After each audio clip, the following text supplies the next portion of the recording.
Assalamualaikum warahmatullahi wabarakatuh. Selamat pagi anak-anak hebat kelas 5. Bagaimanakah kabar kalian hari ini? Nah, sebelum kita belajar, marilah kita berdoa terlebih dahulu. Berdoa mulai. Ya Allah ya Tuhanku, semoga apa yang akan kami pelajari hari ini bisa bermanfaat bagi kami. Amin. Berdoa selesai. Nah, anak-anakku yang hebat, pada pertemuan kali ini kita akan belajar tentang jenis-jenis otot manusia dan fungsinya. Pada pertemuan sebelumnya kita sudah belajar tentang alat gerak aktif berupa otot dan alat gerak pasif berupa tulang. Otot merupakan alat gerak aktif pada manusia. Otot terdapat di hampir seluruh tubuh manusia, ya, karena otot melekat pada tulang kita. Saat bekerja, otot akan melakukan kontraksi dengan cara memanjang dan memendek untuk dapat menggerakkan tulang.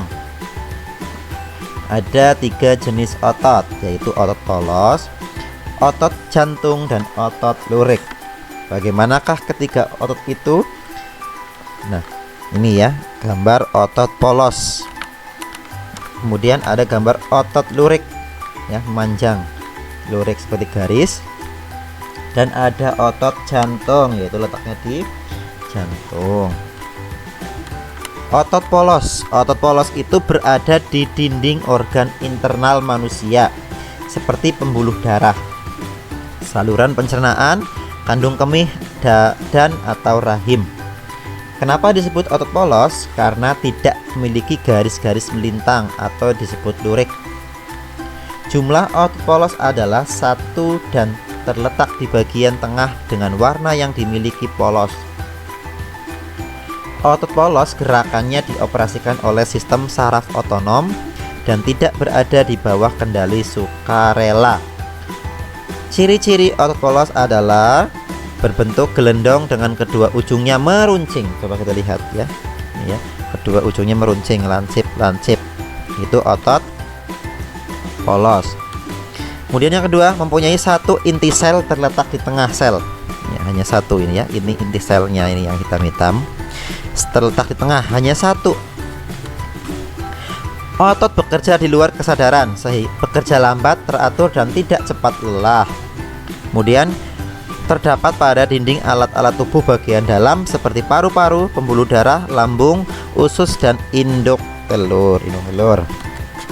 Kemudian otot lurik hampir secara eksklusif melekat pada kerangka dan membentuk sebagian besar jaringan otot tubuh. Berarti yang paling banyak di tubuh kita adalah otot lurik ya. Serat berinti banyak berada di bawah kendali sistem saraf somatik dan menimbulkan gerakan dengan kekuatan yang diberikan pada kerangka yang mirip dengan tuas dan katrol. Pada otot lurik terdapat tendon. Otot yang ujung atasnya mempunyai 2 tendon disebut otot bisep. Otot yang ujung atasnya mempunyai 3 tendon disebut otot trisep. Ciri-cirinya adalah sel otot lurik berbentuk silinder yang memiliki bagian gelap dan terang sehingga tampak seperti lurik. Ya.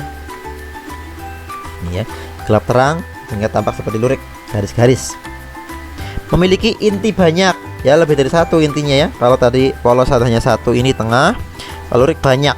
Ini ya, ini 3 ya.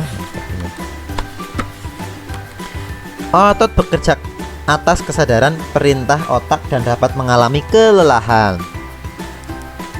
Otot melekat pada rangka sehingga disebut otot rangka. Rangka tubuh ya, kaki, tangan, dan sebagainya. Sekarang otot jantung adalah otot lurik khusus yang terdiri dari sel-sel memanjang dengan banyak inti yang terletak di pusat. Dikutip situs Kementerian Pendidikan dan Kebudayaan, otot tersebut tidak berada di bawah kendali sukarela. Ciri-ciri otot jantung: sel otot jantung berbentuk serabut lurik yang bercabang-cabang, ya, cabang-cabang. Ini tadi gambarnya ya. Nih, bercabang, cabang-cabang, ini cabang namanya ya, sana sini. Sel mempunyai 1 atau banyak inti sel dan terletak di tengah serabut. Bekerja di luar kesadaran atau tidak diperintah otak. tapi dipengaruhi oleh persediaan oksigen yang cukup. Ya. Kemudian yang selanjutnya adalah mengidentifikasi ide pokok dalam teks lisan. Sama halnya dengan teks tulis, ya. Perbedaannya hanyalah teks lisan berarti dari pidato contohnya ya, atau wawancara atau perkataan seseorang, ya. Kita mencari ide pokoknya. Ide pokok merupakan inti pembahasan dari suatu teks. Ketika ada orang yang sedang menyampaikan informasi, berarti di situ pasti ada yang namanya ide pokok, ya, sesuatu atau inti pembahasannya, bahas apa itu yang dibicarakan, ya. Langkah-langkahnya, dengarkan teks dengan sungguh-sungguh. Catatlah semua peristiwa yang sedang dibicarakan dalam teks. Tentukan topik serta kalimat utama yang menjadi inti dari teks lisan. Tentukan ide pokok dari teks lisan berdasarkan kalimat utama yang telah ditentukan. Tulislah setiap ide pokok dari teks yang didengar ke dalam tabel, ya. Sudah bisa ya, kemarin pertemuan sebelumnya juga sudah membuat tabel ide pokok. Nah, perhatikan contoh. Ini ada contoh dari cover, ya. Masih ingatkah kalian tentang cover? Ada nama penulis, kalimat penjelas, judul buku, gambar cover, ya, dan lain sebagainya, ya. Kemudian ada ragam gambar pada cover, ya. Ragam cover itu ada dua berdasarkan kebutuhan. Yang pertama, ya, dari kebutuhannya, contohnya cover buku pendidikan, ya. Cover buku pendidikan, ya, kan kebutuhannya tentang pendidikan. Nah, berarti di situ covernya, gambarnya ya anak sedang belajar, ya, sekolah, dan lain sebagainya. Ada cover buku masakan, otomatis gambar yang disajikan adalah gambar masakan atau bumbu dapur dan lain sebagainya, ya.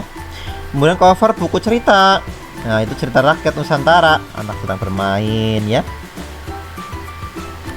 Kemudian yang kedua ada cover berdasarkan tampilan atau desainnya. Desain itu berarti tampilannya, ya.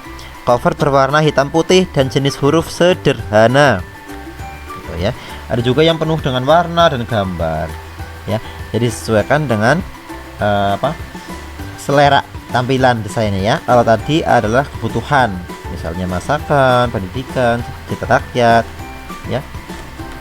Nah, sekarang cobalah kalian membuat satu cover, ya. Boleh bebas temanya, ya. Misalnya mau membuat cover tentang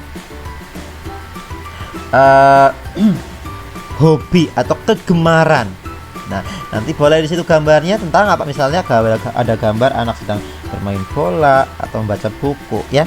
Boleh. Atau misalkan temanya lagi tentang permainan tradisional, nah, ya, berarti boleh main gebak sodor, ya, dan lain sebagainya, ya. Begitu ya untuk tugasnya.